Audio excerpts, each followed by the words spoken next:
17-year-old Kira Lane is the regime's golden child, both literally and symbolically. Draped in shimmering silks of silence and adorned with the sigil of the golden silence, she is the youngest citizen ever to receive the honor, a title bestowed upon those who have gone years without raising their voice above a whisper. In a society where speech is violence and silence is virtue, Kira is seen as a model of discipline and devotion. Statues are erected in her image. Her face appears on propaganda screens across the cities. People bow, not out of love, but out of awe. And fear, but beneath the composed exterior and quiet grace, something inside Kira itches. Not physically, but like a memory pressing from the inside of her skull. For all the speeches made about her by others, Kira can't remember the weeks leading up to her nomination. Her official records show clean service, impeccable scores, and absolute compliance. But they're too clean. Too perfect. There's a gap in her memories, 23 days, completely blank. No dreams, no entries in her private silence journal. Just a void, then the flashes begin. They come without warning. First, during her morning silent meditations, an echo of someone screaming. Then, as she walks the marble halls of the Academy of Restraint, the flicker of a flame.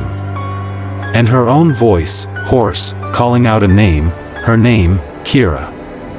Not whispered, not hushed, but spoken. Full-voiced. Terrified. Memories slip in like shards of broken glass, fragments of conversation in rooms she doesn't remember entering. Blood on her hands. A word on her lips she can't recall. And a mirror, shattered, but not broken by glass. The regime tells her she is whole, pure, perfect, but her mind is fracturing, and somewhere inside that fracture, something is clawing to get out. The Golden Silence is not a one-time award. It has existed for nearly a century. Dozens have received it. Yet Kira has never seen a single previous winner. Not at ceremonies. Not in regime archives. Not even in the state-curated history reels. When she searches their names on her neural console, the results are curiously vague: blurred portraits, dead links, one-line obituaries that read like auto-generated scripts, "They retired in peace." That's the official line, but then comes the message. The more Kira tries to suppress the gaps in her memory, the more they bleed into waking life. Her days as the regime's prize become a theater of silent dread, celebration parades with smiling faces she doesn't recognize, opulent banquets where no one dares to speak above a breath, and endless surveillance that she's only now starting to notice. It begins with a question, simple, dangerous, whispered to herself in the stillness of her glass-walled suite: where are the others? It arrives at midnight, an untraceable flash-coded vibration hidden within her silent music stream. The message contains only a symbol, a mouth sealed by a black X, and a set of coordinates deep in the outer city. Against every instinct drilled into her, Kira follows them. There, in a crumbling underpass laced with sound-dampening tech, she meets them, the resonance, a ragtag resistance formed by the children, siblings, and partners of vanished Golden Silence recipients. Each one carries proof, keepsakes, personal recordings, last whispered words, secret journal fragments. They show Kira the faces of winners now scrubbed from the world. Each one glowing, triumphant, beloved, then gone. The pattern is unmissable. Every recipient disappeared within 30 days of receiving the award. Always without a trace. No body. No funeral. Not even a name spoken again. They don't just erase the body, one resident tells her, their voice trembling with rage, they erase the memory of them. The regime scrubs even the idea of their existence. But we remember. Kira's blood runs cold. Because she has 7 days left.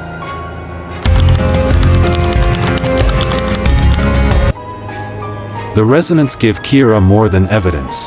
They give her a name, Oren Vale, a former regime scholar turned ghost. Oren was declared unspoken years ago, an official term for someone whose very name is banned. Most believe he's dead, lost to the erasure. But the resonance insist he survived. He was one of them once, until he vanished during a mission to retrieve the sound glass, a device rumored to store spoken memories. Kira freezes. She recognizes the voice. Not from memory, but from her body. Her heart races, her breath catches, her muscles respond before her mind can catch up. She knows this person. Her skin remembers the echo of his touch, though her thoughts scream stranger. His name is Oren Vale, and he claims they were in love, before her memory was taken. He knows things about her no one should, her fear of the sea, the way she knots her fingers when she's lying, the melodies she once hummed under her breath before sleep. But what shakes her most is what he refuses to say. There's something in his voice, restraint, grief, and guilt all tangled together. They didn't just erase you, he says, voice cracking. They rewrote you. Kira wants to run. She wants to scream. But more than anything, she wants to believe him, because when he speaks her name, N. Kira, he whispers, you promised me we'd never forget each other. Not even if they tried. And in that moment, something fractures. A memory, not a flash, but a flood, rain on glass, lips on hers, a whispered goodbye. Kira stumbles back, shaking. What did I say? She pleads, trembling, but Oren steps into the shadows, voice low, you said the word. Then he vanishes, leaving her breathless, and more alone than ever. Haunted by her meeting with Oren and desperate for answers, Kira begins to dig deeper into the regime's restricted archives, a silent labyrinth beneath the Ministry of Memory, where whispers trigger biometric scans and surveillance drones hover like ghosts. Accessing them should be impossible, but someone wants her to find the truth. An anonymous key code appears on her wrist display one morning, embedded in the static of her wake-up message. It leads her to a restricted terminal hidden behind a false wall, buried beneath a list of decommissioned citizens. She searches her own name, and something unexpected appears. Subject Kira Lane, twin. Subject Kayleen Lane, twin.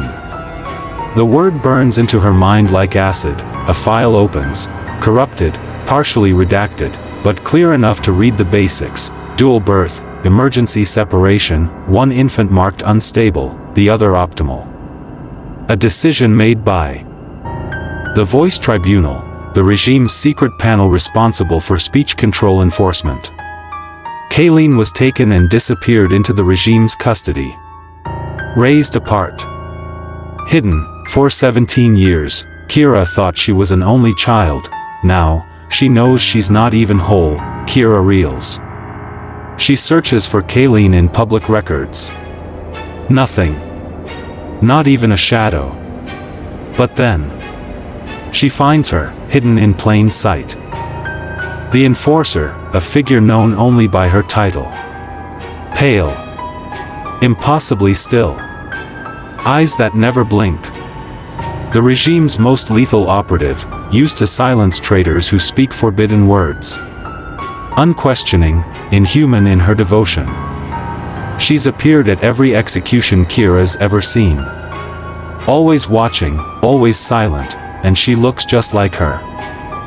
The resemblance isn't perfect. Kayleen's face is sharper, her presence more severe, but the connection is undeniable. Kira remembers the woman's cold gaze at a recent ceremony, how her eyes lingered a second too long. She knew. Kayleen knows they're sisters. And worse, Kira learns from a resonant contact that Kayleen has been given one final mission: track and silence the latest Golden Silence recipient. Her, not because she's a threat, but because she's starting to remember. Kira now faces a terrifying truth: the regime didn't just split their bodies. They split their fates.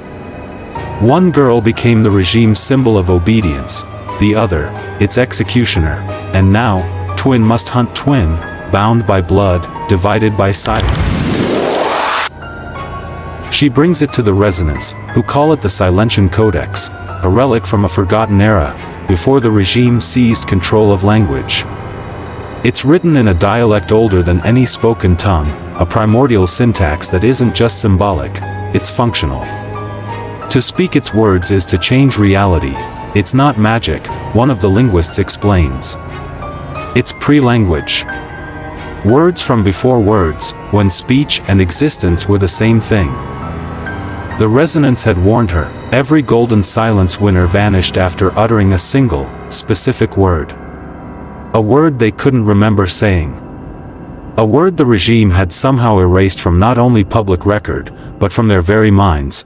At first, Kira doesn't believe such a thing is possible, but then she finds the journal.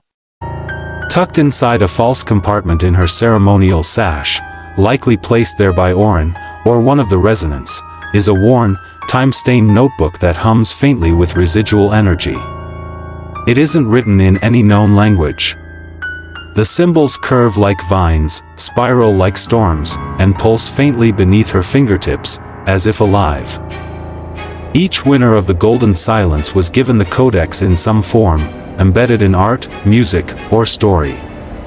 Each one eventually deciphered a word, curious or desperate enough to say it aloud. And each time, they vanished. Not from the world, from memory. That's the true punishment of speech in this world. It doesn't just bring death. It reorders reality. The regime isn't protecting people from chaos. They're protecting the lie they've built atop the true, mutable nature of language. The codex contains hundreds of these words, some still dormant, others long since triggered. But one is circled in red ink, its translation scribbled below in shaky handwriting. Remember. Kira stares at the word. Her throat tightens. Her lips part. Something deep within her aches to say it, but she knows, if she does, something will come undone.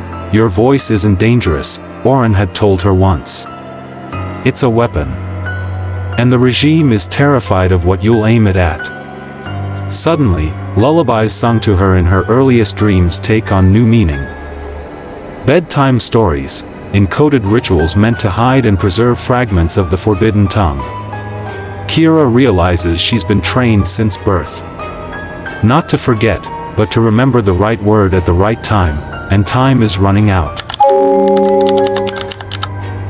Kira's mind spins as the codex unravels its secrets, but her greatest shock comes not from the words she's discovered, but from the woman she's trusted most. Madame Solène, her guardian and mentor, has been at her side for as long as Kira can remember. She is the one who taught her how to walk in silence. How to move through the world unnoticed, how to be the ideal citizen. She's the steadying force in Kira's life, protecting her from the horrors of the world while guiding her through the rigid pathways of regime-approved obedience. But now, the cracks begin to show. Kira's private surveillance footage, a hidden feature in her luxury residence, reveals something she wasn't supposed to see. How to move through the world unnoticed, how to be the ideal citizen. She's the steadying force in Kira's life, protecting her from the horrors of the world while guiding her through the rigid pathways of regime-approved obedience. But now, the cracks begin to show. Kira's private surveillance footage, a hidden feature in her luxury residence, reveals something she wasn't supposed to see. The child is too close. If she remembers the word, everything we've built will shatter. We need to remove her from the equation before that happens. The room seems to spin as Kira listens. Solène, the woman who had called her daughter for so many years, has been lying. And worse, she's been working against Kira's very existence. Kira can hardly breathe. She watches Solène's hands, trembling as she wipes away tears. For the first time in Kira's life, she's seeing a version of Solène that isn't the poised, calculated protector. This woman is afraid, and that fear feels like the first real emotion Kira has ever seen from her. As the conversation continues, Solène's secret becomes clear. She is not only a high-ranking regime agent. She's Kira's biological mother, and her mission was never to protect Kira, but to ensure she would never discover her true power. Solen was one of the earliest members of the regime's Voice Purge task force, tasked with erasing citizens who spoke the forbidden words. And her own daughter, Kira, is the ultimate threat. The truth shakes Kira to her core. Her mother didn't want her to succeed. She wanted her to stay silent, to remain the perfect puppet. But now, with the codex in hand, Kira is too dangerous to be allowed to live. As the weight of this revelation settles in, Kira's betrayal cuts deep. Solen is the architect of her silence, the one who controlled every move, every choice Kira ever made. And now, Kira realizes that all the lessons about obedience, about perfect silence, were designed to make her forget who she truly is. The realization stings, and for a moment, Kira stands paralyzed, the ground beneath her feet trembling. But then something shifts within her. The anger that rises is palpable, a storm she can barely contain. She won't be silenced anymore. The pieces are falling into place. Solen is not just a mother, she's a traitor. And if she's going to be stopped, Kira must finally say the word. The word that will destroy everything. The walls of silence grow louder the more Kira uncovers the truth about her mother's betrayal. The mysterious codex, and the ancient words are pieces of a puzzle she's just beginning to comprehend. But the deeper she digs, the more she realizes that silence in this world isn't just a control mechanism, it's a weapon. She learns of the quiet engine, a massive, underground machine that spans miles beneath the capital. Rumors of it have floated for years, whispered about in resistance circles, but its true purpose is so grotesque that no one ever dared confirm it. The regime, as it turns out, doesn't just punish speech. It harvests it. The voice is not merely a tool for communication, it is power. The regime has found a way to siphon the very essence of speech itself, turning it into an energy source, a force to fuel their dark ambitions. Each citizen who is erased from memory isn't just wiped from existence, they are stripped of their voice, their soul, and their potential. Every silenced person's voice is absorbed into the quiet engine, a machine that grows larger and more powerful with every word it consumes. And at its heart, the first voice is not just a legend. It is a force of unimaginable power, the very first spoken sound of the world, before language was divided into whispers, before silence was enforced. It is the voice that gave birth to reality itself. But this voice is not a single entity. It is a collective consciousness, one that has been trapped within the quiet engine for centuries, building strength, waiting for the day it can be freed. That day is now. The regime is no longer simply trying to control speech, they are trying to resurrect the first voice, to release it and let it reshape the world. But in doing so, they are risking everything. The first voice, when it speaks again, will obliterate the present world order. It will break down the walls of silence, tear apart the boundaries of memory, and force the truth to be heard. Kira now understands the true horror of the regime's silence. It isn't just about power, it's about containment. They've been keeping the first voice locked away for centuries, feeding it with stolen voices, hoping to keep the world from collapsing under its weight. The citizens aren't just being erased, they are feeding the beast. And Kira's voice? It is the key. Her voice is the one that will either unleash the first voice or silence it forever. As she makes her way deeper into the regime's heart, she encounters the engineers who maintain the quiet engine. They are hollow-eyed, mechanical in their movements, their faces eerily empty, devoid of anything that could be called life.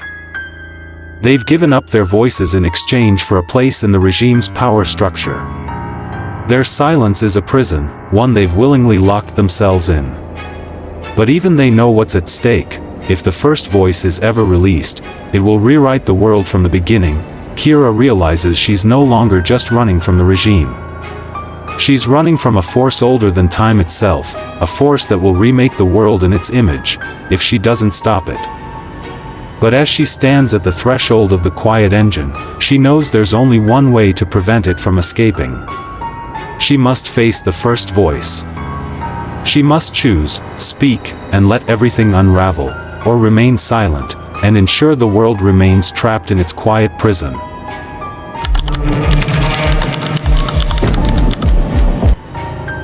In the shadows of the regime's silenced city, Kira finds something she never expected, a movement, a resistance far older, far more powerful, and far more covert than she ever could have imagined. The resonance were only the beginning. Their whispers had led her to Oren, and Oren's words had led her to this moment, but now, in the depths of the city's ruins, Kira discovers the full scale of what's been building in silence. The people she thought were passive, subjugated, are actually part of something far greater, a hidden society called the Chorus. The Chorus isn't like any rebellion Kira had envisioned. They aren't loud, they don't take up arms in the streets, and they don't fight with brute force. They speak in signs, ancient gestures and vibrations, passed down through generations as a form of silent communication. This is the true underground of the regime's society, those who have learned to exist outside the regime's control, speaking in the forgotten language of the earth. Kira watches in awe as members of the chorus communicate through intricate hand signs that echo the shape of the codex. The signs are not just a means of communication, they are a way of unlocking the world's hidden truths, the echoes of the old language, the one that predates even the regime. They are preparing for something, and Kira is about to learn exactly what. You felt it, haven't you? A young woman named Marla asks Kira, pulling her aside. Her eyes are fierce, her hands quick, and there's a quiet confidence in her demeanor that Kira finds both reassuring and terrifying. The power in your voice. It's not just the codex that calls to you. It's the earth. The vibrations in the ground. The air. The sounds we can't hear. Marla explains that the chorus believes the first voice is not the only force to be awakened. There is a counterforce, an opposite energy that has been waiting for the right speaker to summon it, an ancient force that can counterbalance the chaos of the first voice. Kira is that speaker. The only problem? She's not sure she can control the power within her, but the chorus believes she can. They believe that her voice is the only thing that can break the regime's stranglehold on the world, not by unleashing the first voice, but by awakening the chorus, the collective, the ancient harmonies of the earth itself, the lost language that can rewrite everything. But first, Kira must prove herself. The resistance has a plan, one that requires her to use her voice, not in speech, but in sound. They take her to an abandoned sector of the city, a place buried under layers of regime history, where an artifact of the old world lies dormant, the Echo Stone. The Echo Stone is the source of the energy that will awaken the chorus. But only one person can activate it, someone who can understand the ancient vibrations, who can channel the energy that flows through the world and unlock the true potential of language. Kira stands before it, the stone glowing faintly as if it recognizes her. Her hand hovers over the surface, her fingers trembling, unsure of what she's about to unleash. The chorus's leader, an old man named Eli, steps forward and places his hand on Kira's shoulder. "This is what we've waited for," he says, his voice steady but his eyes betraying a depth of emotion Kira had never expected. "You are the key. You are the bridge between the past and the future. Between the silence and the sound." The stone hums beneath her hand, vibrating with a power she cannot yet understand, and then, for the first time in her life, Kira feels the urge to speak, not in words, but in sound, to become the language she's always been told to silence. The time for silence is over. Kira's mind is racing as she leaves the Echo Stone chamber, still trembling from the vibrations that coursed through her body. The energy of the ancient language has awakened something in her, something primal, something dangerous, but what she doesn't realize, what she isn't prepared for, is the price of awakening that power. The first warning comes when Kira begins hearing voices, whispers that feel far too real to be mere echoes of her imagination. The voices come at night, at first. Soft, indistinct murmurs that pull her from sleep. They sound like fragments of conversations, half-formed words, sometimes garbled and broken.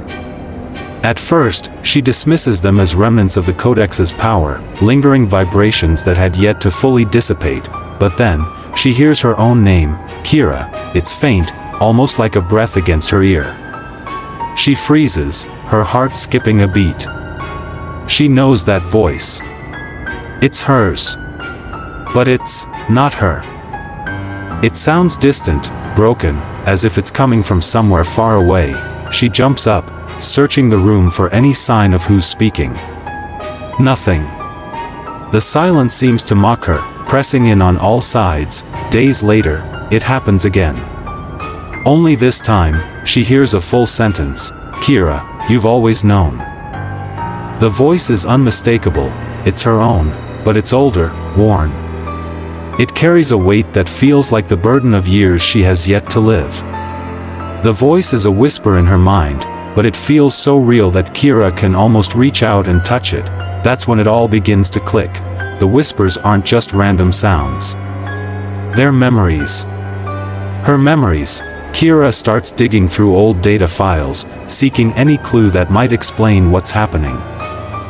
As she dives deeper into the dark corners of her own past, she begins to find fragmented recordings of her own voice, recordings that she never made.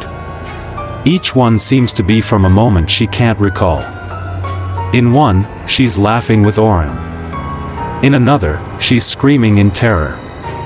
And in the most haunting one of all, she's speaking a single word, remember. The same word that could shatter everything, but what terrifies her most is the context of these recordings. As she dives deeper into the dark corners of her own past, she begins to find fragmented recordings of her own voice, recordings that she never made. Each one seems to be from a moment she can't recall. In one, she's laughing with Oren. In another, she's screaming in terror. And in the most haunting one of all, she's speaking a single word, remember. The same word that could shatter everything, but what terrifies her most is the context of these recordings. The voices she hears on the tapes aren't just hers, they're the voices of others. People who are dead. People who were erased. People who spoke that forbidden word before they were silenced. And each time one of these voices reaches her, Kira feels the weight of their loss pressing on her chest. As she listens, something clicks in her mind. The regime wasn't just erasing memories. They were erasing people, but not just from the world, from the very fabric of reality. They weren't killing them in a traditional sense. They were stripping them from time itself. These lost souls still exist, somehow, but only in echoes, fragments of themselves caught in the space between memory and oblivion. And their voices are all linked to Kira's own.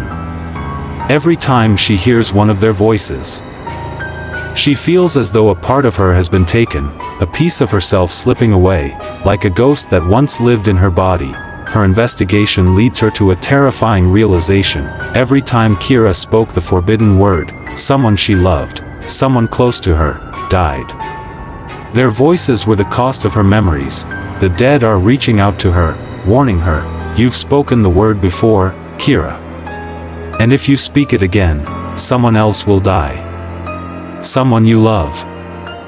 Kira's entire existence has been tied to the lives that were lost before her, and every moment of silence she has maintained is a heavy, suffocating weight she can no longer bear. As she stands before the cold, empty void of the quiet engine, she knows the truth. Her voice is both the source of creation and destruction. The dead are speaking through her, but they are not just warnings, they are a curse. She must decide, will she speak the forbidden word again, or remain silent to protect those she still holds dear? But with the first voice growing stronger and the regime closing in, Kira wonders, is she truly in control of her own fate? Or is her voice doomed to become the very thing that will unravel everything she loves? Kira stands at the precipice of everything. The quiet engine hums beneath her feet, its monstrous pulse vibrating through the cold steel walls of the regime's deepest underground facility. The air is thick with tension as she stares down at the control panel, where the levers to activate the engine, to unleash the first voice, are within her reach. The choice she's been running from is finally upon her. She must speak, but the question gnaws at her, a question she can't escape. What will she say? The dead continue to whisper through her, their voices haunting her every step. Kira's memories flash before her eyes, the faces of those she's lost, the lives taken in the name of silence.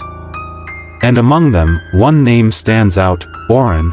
He is here, in the chamber with her. But he is different now. His mask, once a symbol of resistance, now looks like a death shroud. His eyes, once filled with love and hope, are now clouded with sorrow. He knows what's at stake.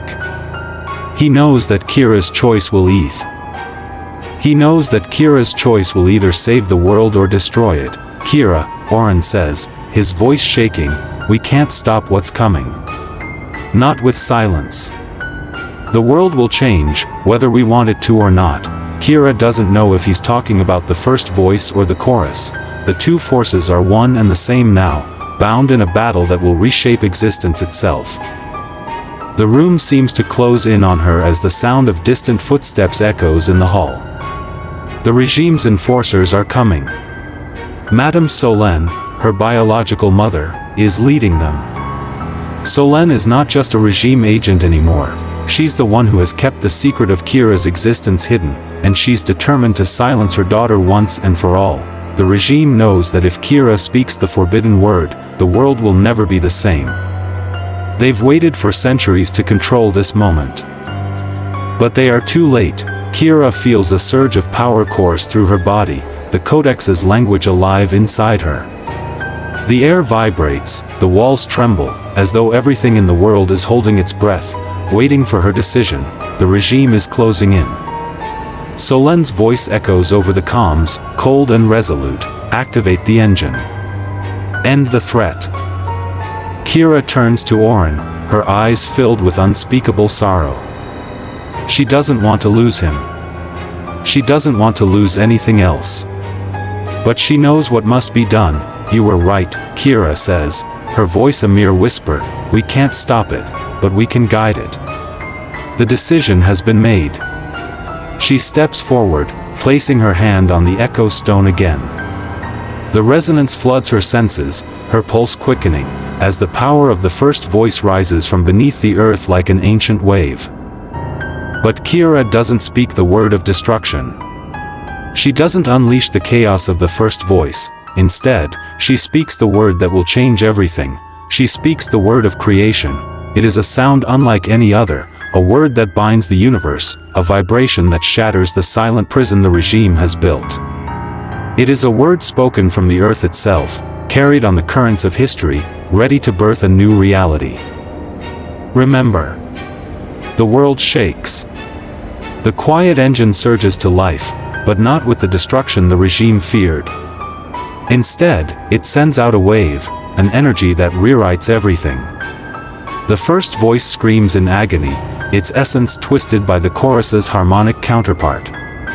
The sound of Kira's voice fractures the silence, and in that moment, the walls between reality and memory break.